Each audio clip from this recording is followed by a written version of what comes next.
Oh, hi there. This is Allie. Howdy. How's it been TikToking? I enjoy short walks, long hair, and killing sugar.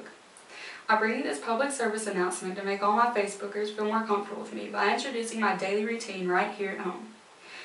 I really hope by showing you my real self, you'll feel more inclined to maybe comment a picture or two or even open up a chat bub. Here I am, bathing in my Sunday clothes in order to feel closer to God. I mean, I do this every Sunday. There's nothing abnormal here. If you find me on a good day, you may even find me munching on a caramel apple, such as today, whereas God has blessed me with a nice new vibrant outfit. I hope this video opens a new state of mind for you when it comes to your views of me. I hope you feel comfortable asking me any questions about my daily routine or anything else for that matter.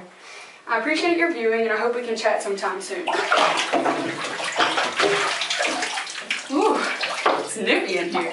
Better grab my overcoat that God has blessed me with this evening. Catch you later!